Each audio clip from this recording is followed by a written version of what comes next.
folks. I'm doing a series on education and why I think it's important. And in this one, what I want to talk to you about is how education has particularly blessed my life. I mentioned this some in my first video, but I want to go into it a little bit more specifically in this one, because God has allowed me to be educated through my life. I haven't followed kind of the traditional course of education. I didn't get it all when I was young.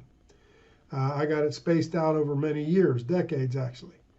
When I went to public schools as a boy, I didn't stand out as a student. I wasn't that interested in school. I didn't like it. I didn't like studying. I don't remember if I even liked reading very much. And then, of course, later on, I became a hippie and a drug user and all that, and I was led astray by a lot of the evils of my generation. Everybody in my age group at that time got into drugs and all that kind of stuff. And I didn't have any kind of defense within me against it. Like, I didn't realize that with the drug culture came a lot of Eastern thought. Did you ever notice that? How the devil always brings in stuff. He slips it in, like putting a poison in your drink or something. That with the drug culture and the rock and roll culture and everything, isn't it interesting that all different kinds of Eastern ideas came in at the same time with that, and kind of the devil wanted to lead us away from the truth of our Christian heritage as a country and into stuff like, New Age, or the ideas of transcendental meditation or pantheism, all is God, and so forth. And so, I bought into some of that too, along with the drugs, because that's what everybody was imbibing at the time. And so I read some books by different people like Timothy Leary and Richard, I can't remember, but he changed his name to Baba Ram Das, and he got into meditation and, all that kind of stuff. And I also didn't know, I wasn't educated in terms of things like the Bible says you're to obey authorities that are over you. So I rebelled against the Navy authorities when I was in the Navy, and I got caught using drugs. Then I even renounced kind of the military and ran away for a while, but I was brought back in handcuffs and busted and so forth and punished. And then midway through my 4-year Navy career, I became a Christian and started reading the Bible every day, and started going to churches and to Bible studies. And I gradually learned that the Lord had a different way for me to live. And it's interesting that, before that time, you can see my Navy time, it was 4 years and kind of divided right in the middle. In the first half, I was pretty useless. And if I'd have been kicked out at that time, I'd have been dishonorably discharged. But I ended up, the second half, I was changed by what Christ did for me and in me. And I got an honorable discharge. And so it kind of reminds me of Philemon, where there's a guy named Onesimus who Paul led to the Lord in prison, and his name means useful. And Paul says before, he writes to his owner back in his hometown and to say, hey, you should receive this guy back. And he says, before Onesimus, useful, he was useless to you, but now he truly is useful because the Lord has changed him. That's what happened to me. I went from dishonor to honor, from darkness to light, and it was learning the truth of the gospel. It was being educated in that truth that made the difference. And so I wasn't into education before, and then I got saved and I began to learn and grow and read and so forth. And when I got out of the Navy, a friend of mine invited me to go to Southeastern Bible College, which today is Southeastern University right here in Lakeland, where I live. And so I went with him to that, but at first I kind of didn't have the inner discipline and everything that you need to succeed in an educational environment. So I only lasted a couple semesters and I dropped out. But I did continue learning on my own. I was listening to sermons, I was listening to teachings, I was going to some seminars and so on. And I began to read Christian books, theological books. I was especially interested in books about sharing my faith and dealing with questions that people had. So that got me into evangelism and apologetics. And I did a lot of that sort of thing. And it motivated me to grow and to learn more and more in that area. I even took church groups out witnessing and so forth. And then you encounter people's arguments and they debate with you and so forth. And so you have to read up and study about all that. And that's what got me more into apologetics. And I read books, for example, by Dr. Walter Martin, who was one of the first most well-recognized apologists.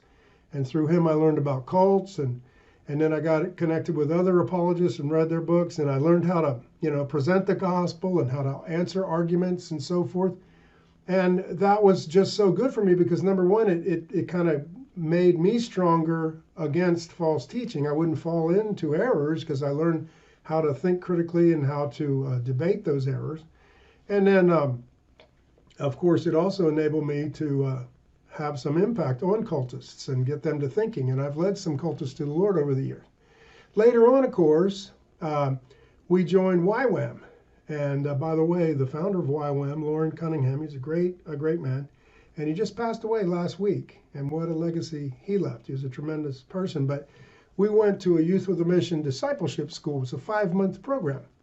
And so that was another step in my education. We were exposed to international teachers for the first 3 months, and then you go out for 2 months of putting into practice what you've learned. And the YWAM motto is to know God and to make him known. And so there, we had a 3-month intensive teaching segment of the discipleship school.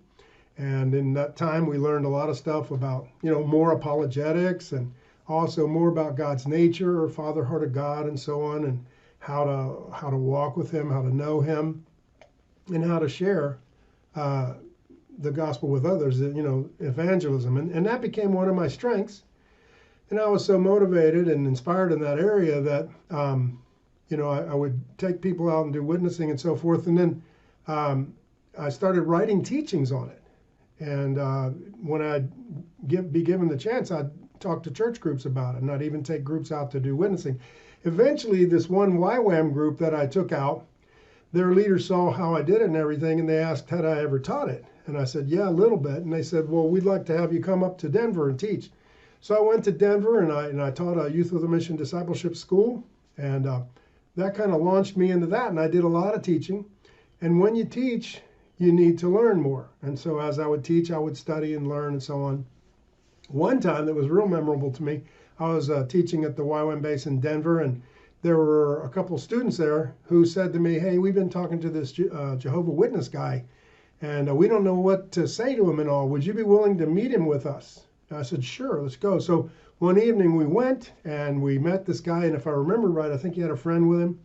And so we went at it, for like 3 hours, and I was discussing with him, and I was able to refute things he was saying and show him another way and so forth. And I remember on the way home, as we were leaving there, the two students said to me, man, we learned more watching you tonight than we've learned in all our classes. And I feel like we really planted some seeds in that Jehovah's Witness and his friend as well. And so the thing is, I could do that because I was educated in it. I was trained. And so that's why we need education. I could talk to cultists. I knew what to say. I knew how to deal with them. And I could teach these other Christians by modeling it in front of them. And so I was always studying, and taking notes and trying to memorize the approaches and so forth. Now, eventually, I actually went back to Southeastern in the late 90s. And I was able to graduate with my BA degree in 98. And I was the senior speaker that year at the graduation. I'd matured, so I was more able to handle the environment of education, where you have to wrestle with all these different controversies, and you realize that there's so many different ways of looking at everything. See, earlier I couldn't take all that. That confused me and it discouraged me, but now I understood this is the way it is. People think differently, and we have to wrestle with issues and so on, and that's part of education. So getting that formal training, it boosted what I'd already got in an informal sort of way and through YWAM, and it took me to sort of a higher level. It increased my confidence because now I had formal as well as informal, and I knew a little bit more, and I knew that, what was legit and how to think critically and so forth. So good education does that for you. It increases your confidence. I'm saying good education now. I'm distinguishing, okay? But good Christian-based education increases your confidence, kind of opens your eyes and broadens your horizons to what all's out there, and that there are many ways of thinking of things, and it makes you more thoughtful. Now, one of the biggest issues that has challenged Christianity over the centuries was an intellectual issue. And by the way, intellectual issues are huge. They are the things that most attack us and most attack our faith. But one of those early on, back in the 1800s, was the theory of evolution. And a whole lot of people think that evolution disproves the Bible and refutes Christianity. And so, I never kind of thought that, but for a lot of people, that's a big problem. And they turn from God, or they never come to God in the first place, because they're so convinced that evolution is this invincible theory that proves the Bible's not true. Well, when I got more educated by both biblical scholars, but also by scientists who were Christian, I began to discover that theory wasn't so invincible at all. And in fact, it was full of holes. And even the British Royal Society of Science had a meeting, I think it was in 2012 or 2016, because they're admitting that it's full of holes, and they have to come up with something better to explain what we now understand about the complexities of life and so forth. Even a lot of non-Christian scientists, the ones who are honest, admit that there are these unresolved problems with the theory, and so they've tried to update it and so forth. But it was through becoming educated that I was able to overcome the doubts that theory causes.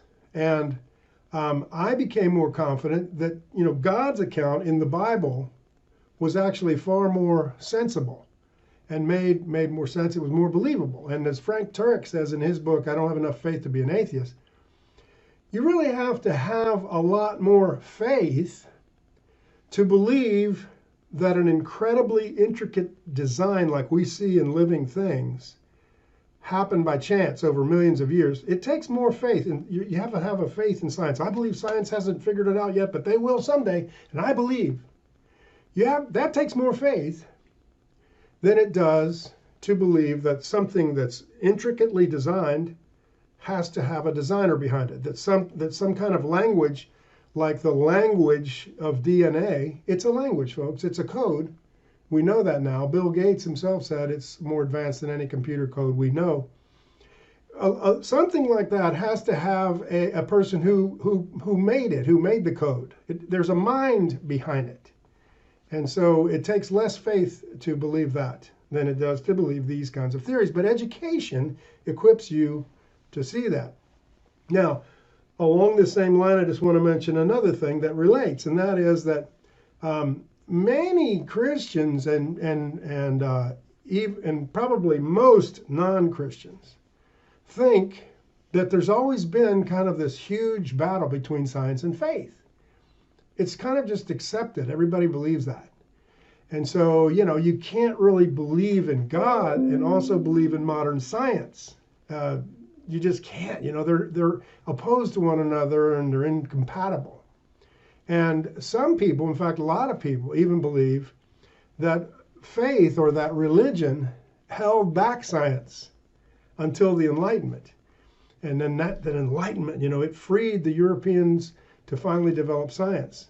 And one time I was on a flight going somewhere, and a physician sat by me, and we were talking, and I was reading a book, and he saw it, and so he started a conversation with me. And he explained to me that for him, faith and science are two separate things. And so he kind of compartmentalizes his mind, and he has faith. I think he was a Catholic, but that's in one part of his mind, but science is another. And you can't, never the twain shall meet, because you can't reconcile those two things, science and the Bible. But through becoming educated, I learned that this was actually the opposite of the truth. And it's something I've learned from many sources over the years. And I'm fully convinced, and I wish more people would learn about this, because people will probably argue with me about this if they see this video, because I get people that say, you're a deceived man, you're a liar, and all kind of stuff to my YouTube videos. And what I'm about to say, people really get mad about this. But I've I've read it in many books and seen that it's out there to be discovered if you just have eyes to see. First person I heard mention it was a missiologist, Dr. Ralph Winter, and he mentioned this other guy, a sociologist named Dr. Rodney Stark, and he mentioned this book and so forth. So I got Dr. Stark's book, For the Glory of God, and I read that. He has a whole long chapter, I think it's 80 pages, where he explains this in detail. And then later, I mentioned in one of my previous videos, Tom Holland, who wrote the book Dominion, and he mentions this, and I believe he's an atheist or an agnostic, but he mentions this. And so more and more people who are honest have come to see that this is true. Rather than science being hindered by religion, by Christianity, the truth is science was birthed only in the world where the Christian mindset or worldview prevailed. In the area between 15th and 17th centuries there, it developed, it progressed. And it's a beautiful story to read about, and I recommend that you look into this. But don't get me wrong, before people attack me viciously for what I'm saying right now, I just want to point out, none of us, not Stark, not any of these other people, Tom Holland, nobody's saying there's no brilliant people in other civilizations or that they didn't make brilliant discoveries. That's not what we're saying. The Indians, for example, they developed mathematics to such a high degree, and then the Muslims borrowed that and brought it. The Muslim scholars who worked with Christian scholars and so forth, there was a lot of great developments, and in China and in Greece and so on. All peoples were created in the image of God and have the potential for good, and there's been brilliant people in all kinds of civilizations. However, what I'm saying is, and what Dr. Stark first helped me to see is, that the actual scientific method of developing a hypothesis and then exploring it by trying to work out different hypotheses and see if you can prove them or disprove them through evidence, that scientific method only developed in the Christian worldview in Western Europe. And I don't have time to explain why, but the reason is that you had to have Christian presuppositions. The Greeks didn't have it. They had capricious gods and so forth. And the Hindus, it's not, their concept is like, you don't have to have rationality in Hinduism. The world is not totally rational. But in the Christian worldview, you have the idea that behind everything is the Logos, the divine mind. And that there was a mind before there was matter. And that this divine mind, God, ordered everything in a way that's compatible with his divinity and his reasonableness and so on. And then he created us with minds that can reason. We have the capacity to reason things out and discover things. And I recommend two great books, The Privileged Planet, by Guillermo Gonzalez and Jay Richards, and then The Improbable Planet by Dr. Hugh Ross. They're brilliant books. They both kind of bring out the point that God actually even placed us in a part of the galaxy, in the universe, where we could discover things and stuff. They're really beautiful books, but he gave us our minds and a desire within our minds to search out truth. And he gave us an ordered universe where you could actually discover truth, because things follow an order, and they're logical, and they can be searched out and so forth. And I learned this from these guys I just mentioned, and also guys like C.S. Lewis, who said, look, if your brain evolved, and I think even Darwin said this, the only thing that really bothered him was like if his brain evolved from monkeys' brains and by a blind chance, then how could he trust his brain? Because, maybe what it perceives isn't even real. I mean, it happened by chance. You don't want to use a computer that's sort of formed by chance. You want to use a computer that was designed and you can trust it. And so what's the point of all this? I'm trying to say that instead of this idea that science was impeded by Christianity, the truth is Christianity birthed science. And many or most of the greatest scientists of all time have been Christians. Nicholas Copernicus, Galileo Galilei, Johannes Kepler, Isaac Newton. He wrote more about theology than he did about even physics. Robert Boyle, Francis Bacon, Leibniz, Gauss, and many others. And there's many in modern times. Dr. John Polkinghorne, he's passed on now, but he was a brilliant scientist and also theologian. Dr. John Lennox, I respect a lot. Dr. James Tour, this amazing chemist. Dr. Stephen Myers, even Francis Collins. I'm not as pleased with him these days after COVID, but anyway, brilliant scientist. So the point is, science and faith are not incompatible, but education is what enabled me to understand that. And of course, the reason it's so, and I've brought this out before, the reason it's so that science developed in the Christian worldview is not only the presuppositions which I just talked about, but also the fact that the only people who studied intently back in those years were priests and Jesuits, ministers. They were in these universities. They could dedicate the time to the study, and also they were the ones who were more educated. And so remember, one of the main fruits of Christianity everywhere it's gone has been education, because people wanted to learn to read so they could read the Bible and so forth. And so it was because of that that monasteries and schools were created where people studied scripture and taught others. And then there were cathedral schools, and then they became the universities. And so since these early scholars had this biblical worldview, this kind of foundation, they believed the universe was created by the divine mind of God, the Logos, reason, God. And the Bible itself says in places like Proverbs 25:2 that it's the glory of God to conceal things, but it's the glory of kings to search them out. And by the way, the Bible says he's made us kings and priests. So all of us are kings, and we should search out and be educated. And so it was through being educated that I learned the truth about science and faith, that they're not only not compatible, but they're not only not incompatible, as these secularists say, but they actually work together and they're mutually inclusive, and one came from the other. But so many people today don't know this. They haven't been educated about this, so they fall for the lie. And even though they may have faith in God, they think, well, I have my faith, but you can't really prove it, and it's not really believable in a logical sort of way, and that's just not true. And they're totally compatible. Faith and science are totally compatible. When we accept the lie that they're not, man, that hinders some people from even becoming Christians. If they're thinking people, they say, I can't become a Christian because you got to shut your mind off to be a Christian, and I just can't do that. But even the Christians who accept this lie, it weakens them. They're not as confident in facing, say, a professor in a university class or their educated friends. They're not as confident. But in actual fact, God says in his word that we're to love him not just with all of our hearts and souls and with our strength, but with our minds. And actually the very highest use of the human mind is to study, to be educated, and especially to study about God and his word. That's the highest use of your mind.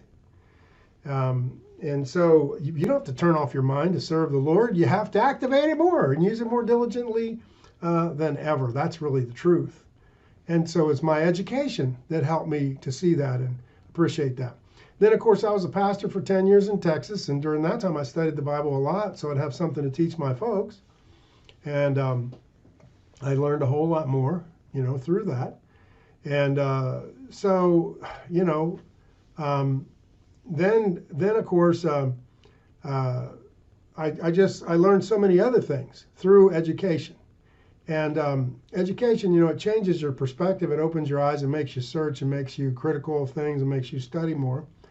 And through that, you hopefully come to the place where you realize a lot of things that you've been told are lies. Isn't that interesting? Especially in these days, with COVID and all, so many things have been brought to light in these days that we've come to see more than ever, I have at least, how deceived we are all the time. Our media is just the propaganda wing of the government, and they tell us what the government wants us to know. And we've been brainwashed for years, and we didn't even know it.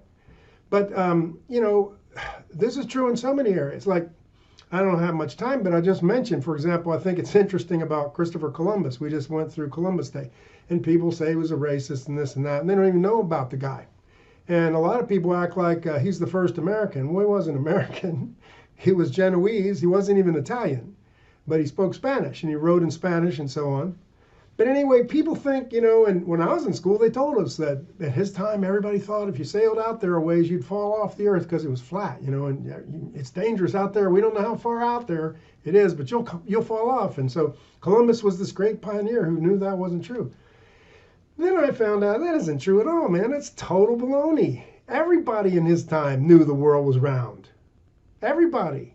It wasn't Columbus that he was this genius who knew it was round and everybody else thought it was flat. Nah, man, they knew it from the time of Ptolemy back in the 2nd century. There's writings and all that prove it. And the people in the court of Ferdinand and Isabella, where he went to try to get funding to go on his journeys, the reason at first they wouldn't fund him wasn't because he thought the world was round and they knew it was flat. No, that wasn't it at all. Actually, they knew the world was round, but they also knew Columbus was miscalculating the circumference of the globe. And there's no way India, which is where he thought he was going to go, there's no way India is as close as he thought it was to Spain. And he would have died if he'd sailed out there and tried to get to India if it wasn't for the discovery of the Americas that are in the way. Because there he could get water and get food and stuff, and then they could come back. But this idea that he was the only guy who knew the world was round, it's false. But how many people believe it?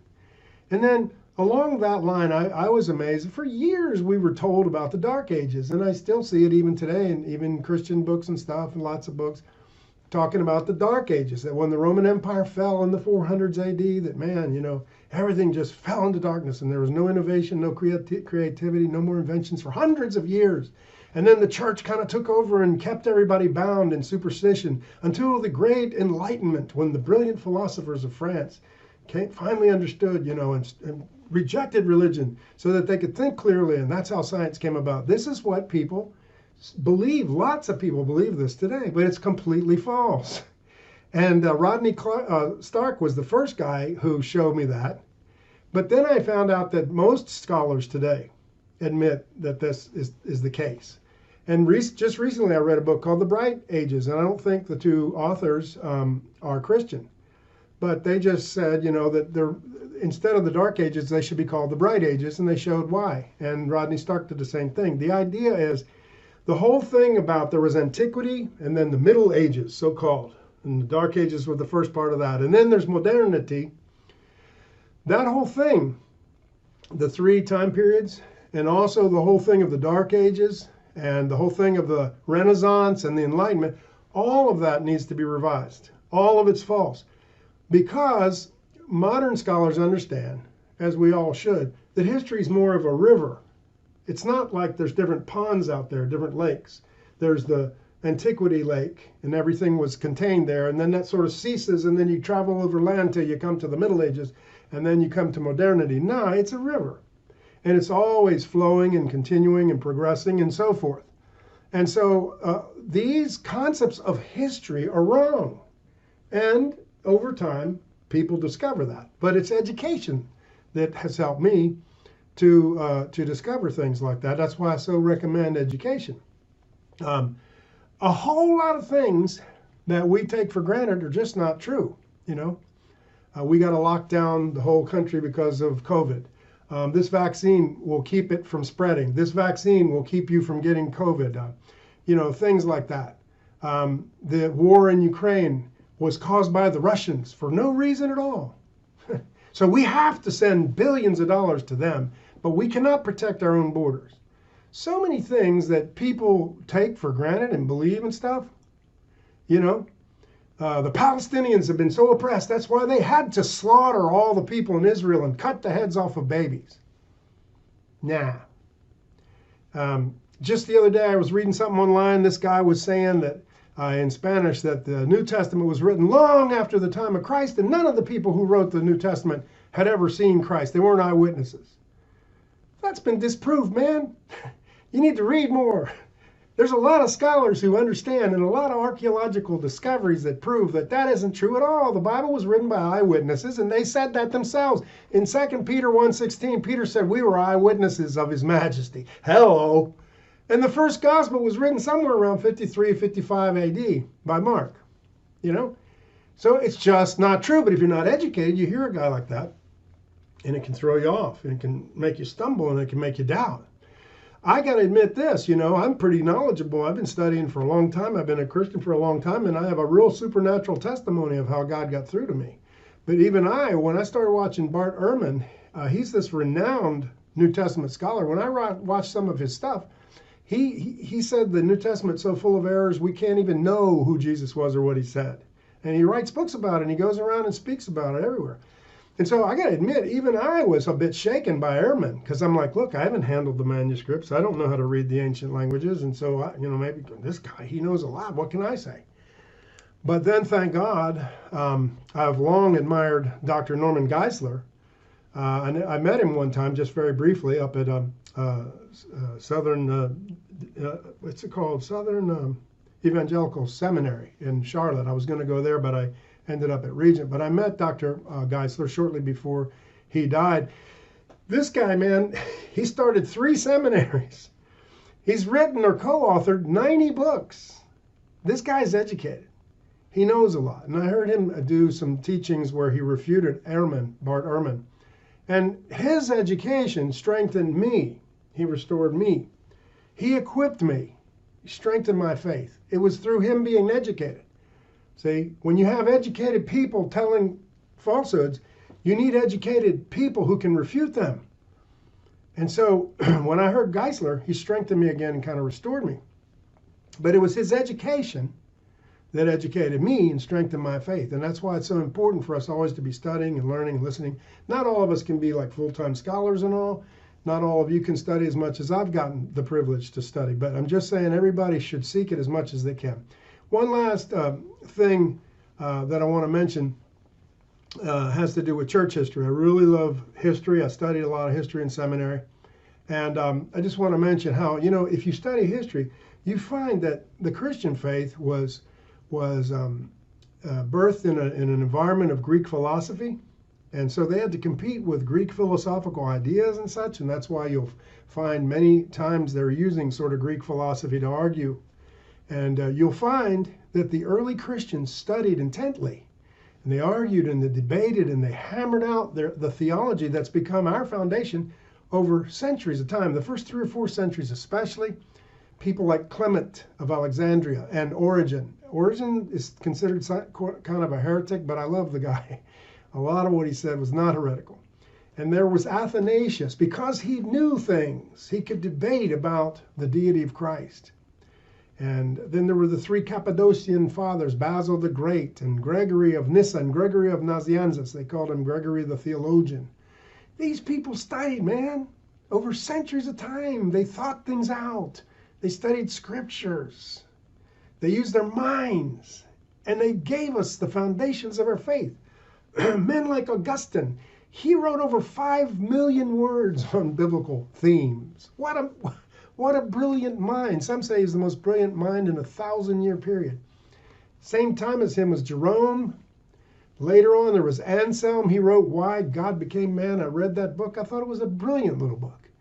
And then you come through the history, so many scholastic scholars, William of Ockham, all these different people and their thinking and so forth. Albertus Magnus, and then his disciple Thomas Aquinas. Some evangelicals, they don't like him, but I think the man was brilliant. He kind of melded Aristotelian philosophy and theology in a brilliant sort of way. My point is, do we realize that these people were scholars? They were brilliant scholars. They were people who studied and who thought things through deeply. They were educated and they were educators. They gave us the rich inheritance of solid biblical teaching that we enjoy today. And then, of course, that eventually came to the time of the Reformation. And again, folks, it was scholars who reformed the church. Men like Luther. Luther was a professor of theology and Bible. As he studied the Bible intently, he came back to the New Testament principle of justification by faith. And he could teach that and change the world. And then the guy who took over for him, Philip Melanchthon, I really like a lot of his stuff. A brilliant man, student of Greek and so forth. And then Butzer, who he was either Swiss or French, I can't remember, but he ended up in England and he actually wrote to the King of England telling him how a Christian king should rule. And men like Calvin, who first studied law but then studied theology, and men like his nemesis Arminius, John Knox of Scotland, so on and so forth. What I'm saying, they weren't ignoramuses, friends. They were educated. They didn't change the world by being simpletons, by saying, oh no, the letter kills. It's just, you got to just trust it believe by faith, and that's it. You don't have to know anything. No, these people were students of Scripture and students of reality and life and so forth, and they argued and they debated and they thought through the foundations of our faith. They wrote and they educated, and they started schools and academies and universities. They were educated people. Remember what I've been saying all through this series. Education is discipleship, and discipleship is education. Proper education changes the world. That's why we need a third education revolution to get back to what we used to have in Western society. My education is something I treasure. I can see how God has allowed me to be educated over decades of time, and I count it a privilege and a blessing that He's allowed this in me. I wouldn't trade it for anything. And I just want to close this teaching today by once again urging whoever may be listening to consider the value of education, Christian education. So what that means is, for you yourself, don't ever stop learning, because if you learn things from a Christian perspective, it'll strengthen and establish your faith. There's two truths that different theologians in the past said that are sort of seem to be contradictory, but they both are true. They just are meant to be held in tension. One is, you have to believe in order to understand, because faith in God's revelation changes your perspective and opens your understanding to God's influence. We need to believe in order to understand. Faith opens our eyes. But the contrary one is also true. You have to understand in order to believe, because you can't get saved if you don't understand the gospel message. You have to understand what you're being taught so that you can believe it and then put it into practice. And so we have to learn and understand God's truth in order to resist error that might come against our faith, especially in our modern society. I believe that better educated people, providing their education's Christ-centered, biblically based, make better citizens. That's what we need, more educated citizenry in these days in which we're living. And I believe that's what makes a better world. If you have a formation of your character with the formation and the training of your mind, it makes you a better person. Ignorance of God's truth, on the other hand, ignorance of the many philosophies and ideas around us that compete for our loyalty and promise us a better life, if you're ignorant of those things, it opens you up to deception. It opens you up to destruction. Because the end of all deception is detrimental. It's harm to you. It's misery. It's a wasted life, like my life was before I met Christ. And so I end the message by just saying, Lord, please help us to live lives of study and reflection, of deeper thought, of critical thought. Help us, Lord, to develop your people, Christian people, to be critical thinkers who can filter out the lies and stand strong on the truth. And help us, Lord, to do all we can to promote this kind of education for our children and grandchildren and to society at large, because if they had this, it would enlighten them and change their lives and change this world. Till next time, may the Lord richly bless you.